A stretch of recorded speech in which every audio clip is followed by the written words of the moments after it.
think your book does such a great job of discussing the origins of the far right movement in Ukraine, and that's certainly one of the, I think, main topics these days. And so you noted that the far right does not see itself as in any way subordinate to the government, but rather as a parallel instrument of popular control. And as long as Kiev follows the path of Galician development, the far right is content, and there's not going to be, roughly speaking, another coup or an attempt at a coup. And of course, this undermines the principles of a liberal democracy, since in a post-Maidan Ukraine, cultural pluralism and freedom of expression, whether it is cultural or religious expression, have been quite literally persecuted. And so the rise of the far right is, of course, a separate topic, but maybe very briefly, could you maybe walk us through how this transformation, the process of transformation of a marginal Galician movement into effectively a shadow power structure in Ukraine, in the modern Ukraine? I think two things contributed to this rise, which was slow but impressive in its creeping control over governmental institutions. One is funding from Western Ukrainian sources. I should say from the funding from emigre sources. So Ukrainian emigres. The funding comes in the early 1990s from Ukrainian emigre sources. And eventually they are also embraced by Western funding sources, which are pro-democracy. So the various Soros-funded organizations, but also the National Endowment for Democracy, all the various pro-democracy movements. And the reason for that, it has nothing to do with those organizations themselves, with the, I should say, the Western Ukrainian nationalist organizations. It has to do with the fact that they are fighting against Russian influence. So whereas they are fighting largely Russian cultural influence, which means they're also fighting or trying to suppress the impact on Ukrainian politics of other Ukrainians who are predominantly Russian speakers or would have an affinity with Russia. That identity itself makes them, in the eyes of these Western organizations, quote unquote, pro-Russian. So Yanukovych, who is not pro-Russian, becomes targeted and labeled as pro-Russian. He's not pro-Russian, he's pro-Ukrainian, but pro-Eastern Ukraine. He supports the industrialists in Eastern Ukraine.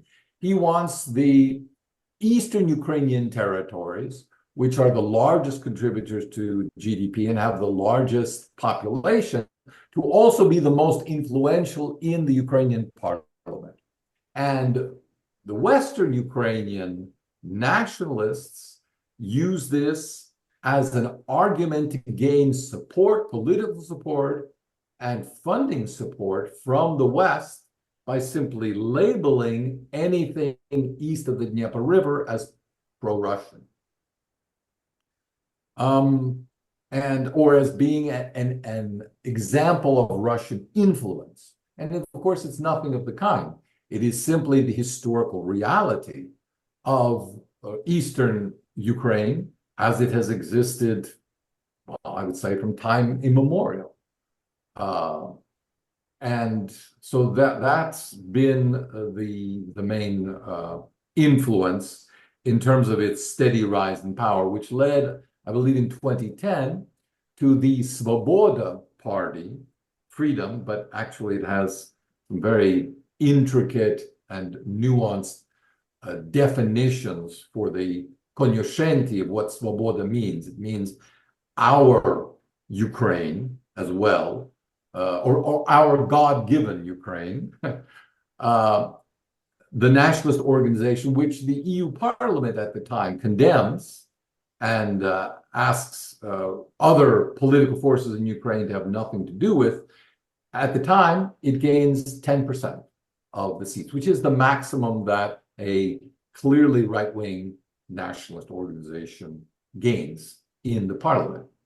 But then what puts it over the hump, so to speak, and makes it truly puts the far right at the center of Ukrainian politics is, of course, the Maidan and the conflict, the deaths of the Maidan, because the Svoboda parties, the right sector, all there are a slew of smaller organizations which are coordinated by the political elite in Western Ukraine, the right-wing political elite.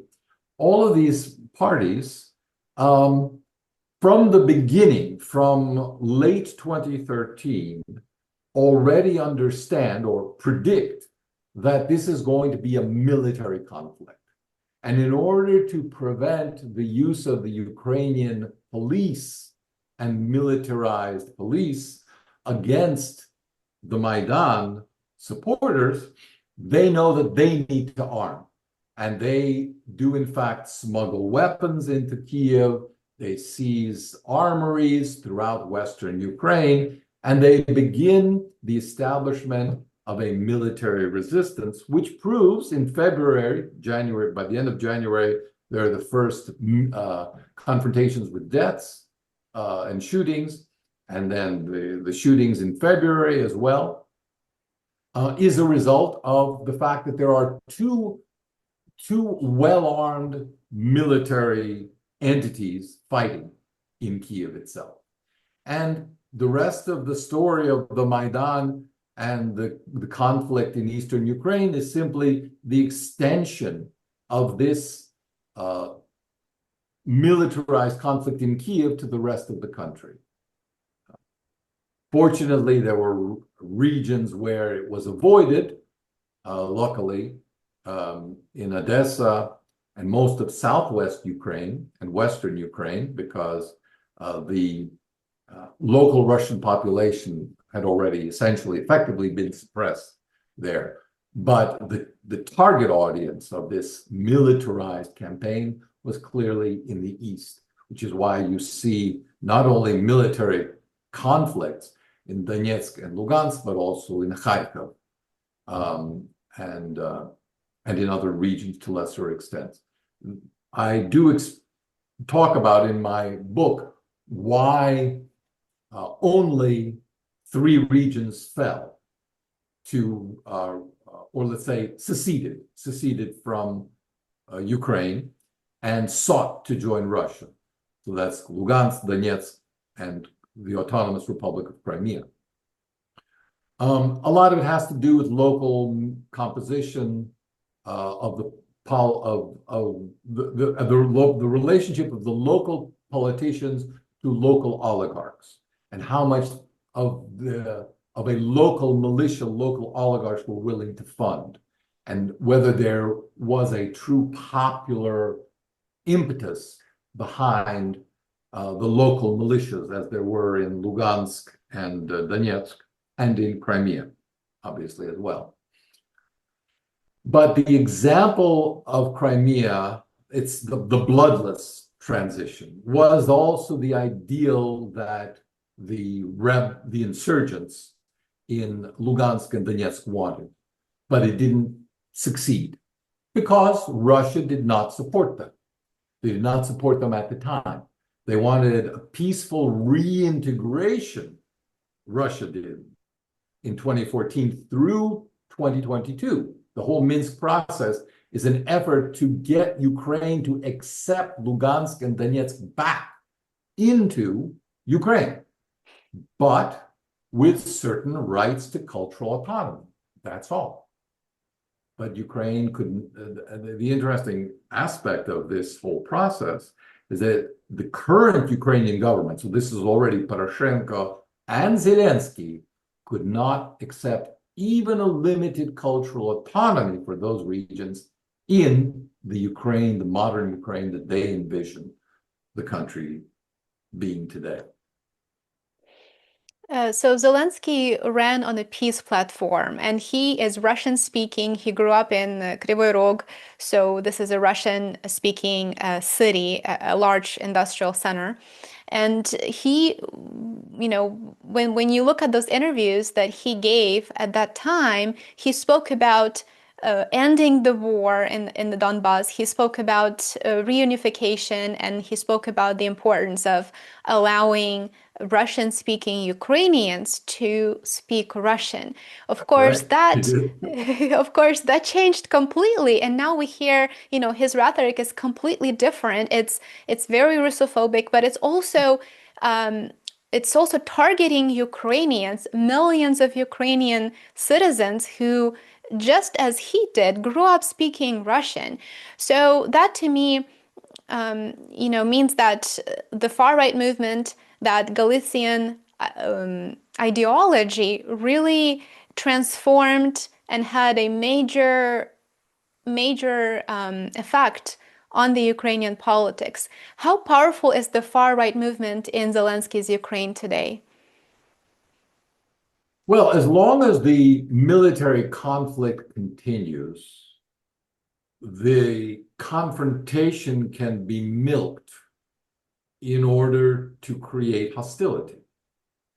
One of the reasons that the Ukrainian side is reluctant to engage in any long peace negotiations, not just the ceasefire, which would allow them to rearm and potentially then not concede defeat, but potentially always be in the mode of anticipating the reconquest of the lost territories. But what Russia is seeking, Russia wants to avoid that and settle the terms of the relationship and move on to a better relationship. But as Putin says, this begins with acknowledging Ukraine's defeat. And the Ukrainians acknowledging that they have lost the military conflict and need to sue for peace. So the question, as I understand it, that you pose is why is he pursuing this policy? Well, at this point, he has put himself into a very difficult corner. His only legitimacy inside Ukraine comes from the hard nationalists who support an all-out war to, if necessary, to the last Ukrainian. And that has consciously been stated by a number of Ukrainian nationalist leaders, specifically because any other Ukraine would not be worth living in. So if all Ukrainians have to die in order to be martyrs to the cause of a different Ukraine, totally Ukrainian Ukraine, then so be it. It just that is fate. But there is no party for peace that Zelensky can rely on, because he has not allowed such a party to have a voice in Ukrainian politics since before the beginning of the war. The assault on the media, the popular media in Eastern Ukraine, and therefore, just numerically, the most popular media in Ukraine, began in early 2021 with the sanctions, internal sanctions that he himself imposed, or say the National Security and Defense Council recommended, and then he then signed on Viktor Medvedchuk, a prominent Ukrainian oligarch, politician, former chief of staff of Ukrainian President Kuchma, and a number of other Ukrainian political outlets. So the ownership of all the private media was essentially taken out of private hands and put in the hands of people who were at least loyal to Zelensky, loyal to the regime. And this accentuated or accelerated the hostilities in eastern Ukraine, and gave sort of, I would say, allowed an easier transition in the first days I should say, the first few months of the military conflict in 2022 to simply nationalize everything. So right now, we still have what's called a unified telethon. So there's one source of news for the entire country, and everyone else comments, bloggers. I wouldn't say there's much in the way of journalism, but essentially internet bloggers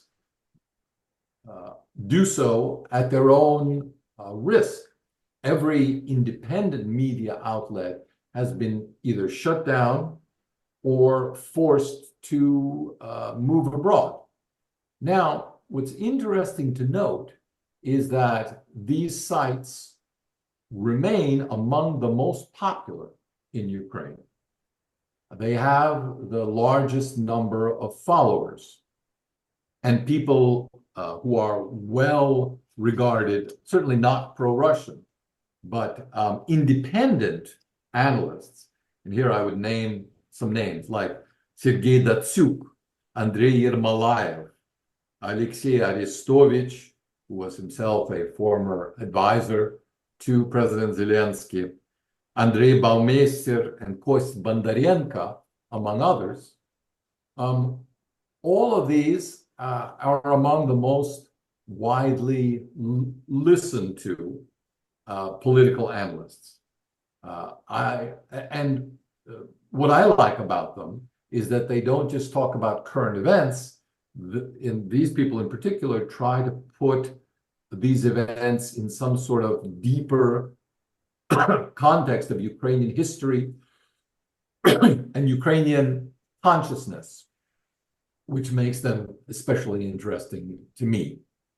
But if you look at on a popular media outlet, still Strana UA, which has to constantly change its domain name in order to escape Ukrainian and EU censors, as well as the independent Orthodox journalists website for Ukraine also has been suppressed and tried to find refuge in other domains. Those are two very popular sites that people try to follow because obviously any alternative voices that they could possibly get from Russia are simply totally suppressed. But with the assistance of our Western colleagues, many of these people are also occasionally, their commentaries are also removed from the internet for a while. What might the future hold for the really majority, millions of people in Ukraine who identify with the Malorus Ukrainian identity at this point? Well, this sort of follows up what I forgot to say in answer to your previous question. Wars cannot last forever. Wars feed on hatred. And as long as the hatred can be sustained of your enemy, the war can be sustained and justified. For whatever reason, when peace arrives, when there is a peace settlement, it becomes impossible to sustain the hatred. And as a result, everything that had previously not been possible again comes flooding back into people's consciousness, flooding back into people's families. Remember, 1 out of every 5 Ukrainians has close relatives in Russia. Now, you hear a lot of stories. They don't talk, I can't talk to those people anymore. I don't want to say, I don't want to discuss any politics. We've gone our separate ways. Fine. That's understandable in a war context. But a year, 2, 3, 5, what do you do when your young son asks whatever happened to, Dядя Боря or whatever, Uncle Boris in Tambov or wherever? Why don't we ever hear from him? Can I go visit him? All the human realities come flooding back. There's nothing peculiar about this. This has happened in every war. I like to remind American viewers in particular that we've had 10 major military conflicts with Mexico. And what? We took over half the country. Half of Mexican territory is now the Western United States. And so what? Americans go and vacation, have residencies, like to spend time in Baja California and all sorts of things. So life will go on eventually. So you cannot at all extrapolate what the relationship will be 5 years after the end of a conflict from what it is today. And 5 years is a relatively short time. I can easily imagine, because I experienced it personally as a young man in Western Europe, how an older generation would carry forward their resentments of Germans, which is, I lived in Germany at the time as a young man, but I would travel and I would go to Holland, other people of a certain age, if you spoke German to them, would be hostile or would not talk to you. Of course, young people, it didn't matter at all, 20 or 30 years after the war. And not to mention today, it's not hardly a recognizable issue. So I don't anticipate really anything different or unusual happening in that future relationship between Russia and Ukraine. What it will be will depend on how quickly normal neighborly relations are restored. And I think Russia will try to do everything it can to restore those relations because it's in its own interest to do so and to have a close relation, as close and intimate a relationship as possible with Ukraine. Many Ukrainians, Western Ukrainians, but others as well who have suffered losses in this conflict will probably be reluctant to do so. I would put no bets on their children's or grandchildren's attitudes, however.